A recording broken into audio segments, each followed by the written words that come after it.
Tony McCoy has ridden more winners than any other jump jockey, but which are his 10 best rides? Number 10 is Brave Inca. Winner of the Irish Champion Hurdle at Punchestown. He beat both Max Joy and Archibald in a very good finish. He was absolutely fantastic. What about number 9, Sean Pleve at the Cheltenham Festival?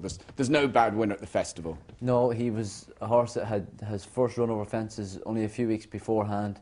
He ran twice in 4 or 5 days. He went to the festival as a big outsider and won the Arkle, which was brilliant.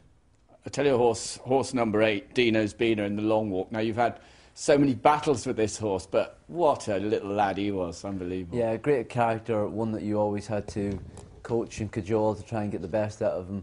But he won a Grade 1 win in the long walk and beat a fabulous horse in Barracuda. He was a monkey though, wasn't he? Yeah, he was a monkey. It was tough to get the best out of him, but I was lucky. I had some real good days on him, and I was delighted he got his Grade 1 success then. Now, your most recent top 10 entry is Drill Sergeant at Haydock. That was just remarkable. I mean, did you think you were going to win at any stage? It's one of those strange things in racing. He obviously was probably the best horse in the race. He had plenty of runs in the flat. He just decided the stable yard was his best option, and was quite rightly thinking that there was no point going out in another circuit when the stable yard was just where he was.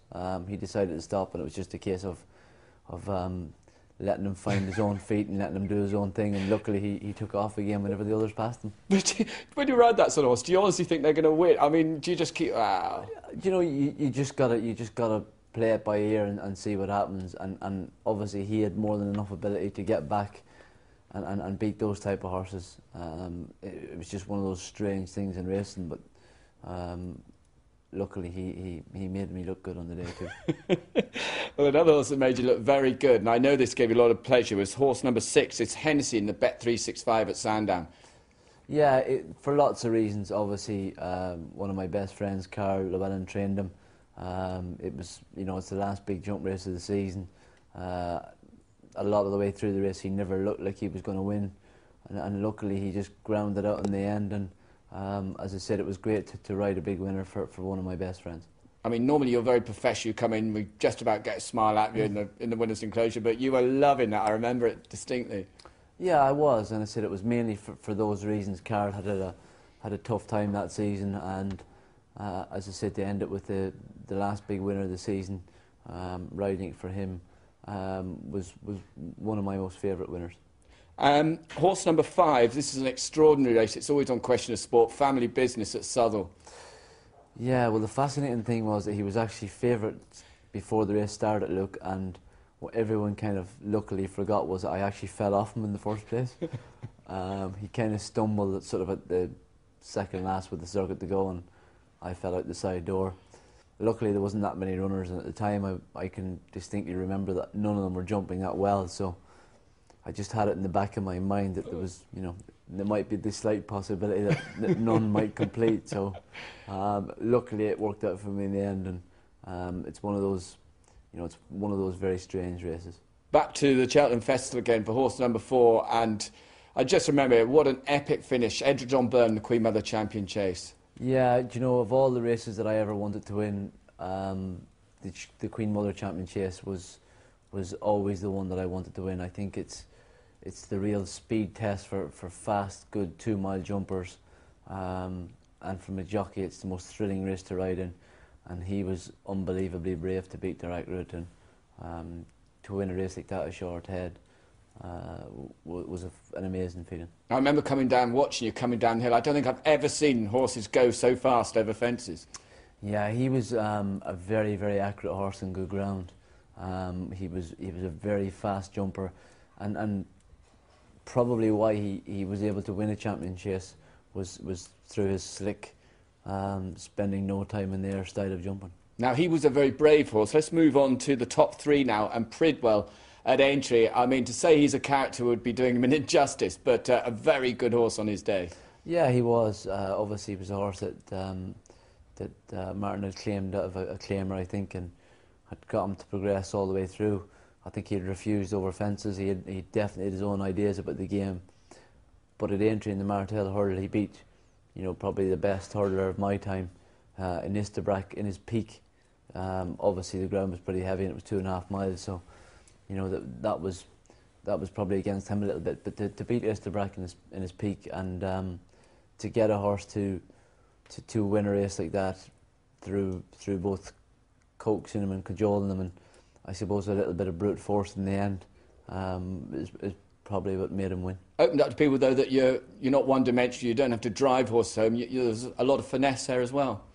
Well, there was a bit of finesse for the first half of the race, but I'm not sure that I think from the last hurdle it was just pure ignorance and brute strength that really got him home. But he wasn't a horse that you could actually have bullied, and I thought that I could cajole him and coaxed him into that position to be able to do that, to get the last little bit out of him. So I've always thought it was one of my best rides for those reasons. Move on to the big one then, the Grand National. It eluded you for so many years, and then Don't Push It did it for you. Yeah, he was a horse that we always thought had huge potential. I remember telling JP at Cheltenham one day that I thought he was a certainty in a novice chase, and he got beat, and I couldn't believe it. And lo and behold, it was Denman that beat him, and that's probably why at the time I couldn't believe it. But things hadn't gone right with him pretty much before the Grand National, especially his run at Cheltenham in the Pertemps hurdle race. And that was the first time that I really doubted whether he was the Grand National horse or not.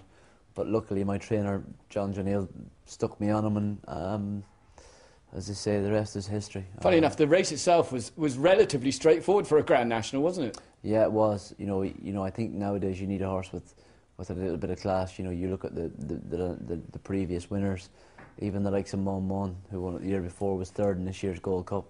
And Don't Push It with a little bit of class. And as you say, the race was a pretty straightforward race as far as the Grand National goes. It was as straightforward as you could ever have hoped. Meant a lot though.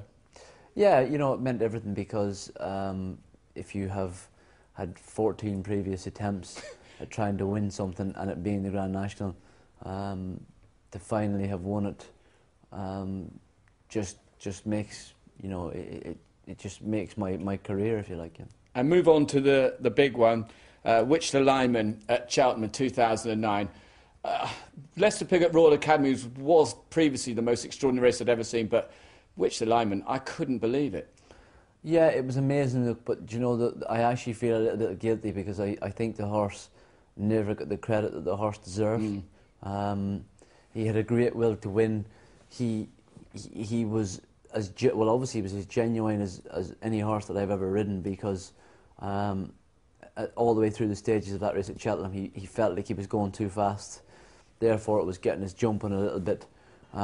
It was getting his jumping a little bit at it, and I just feel that I got a lot of the praise for that horse winning at Cheltenham, when I felt the horse deserved as much credit as I did, because he really wanted to win. He couldn't win coming down the hill though. You couldn't win from where you were. But you know what?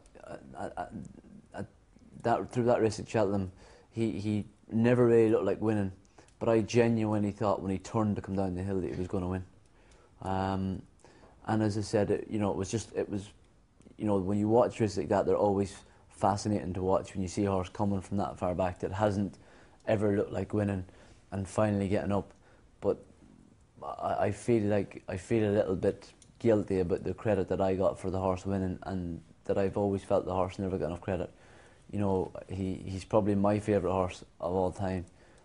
For obvious reasons, I rode 2 festival winners on him, but he had an enormous will to win.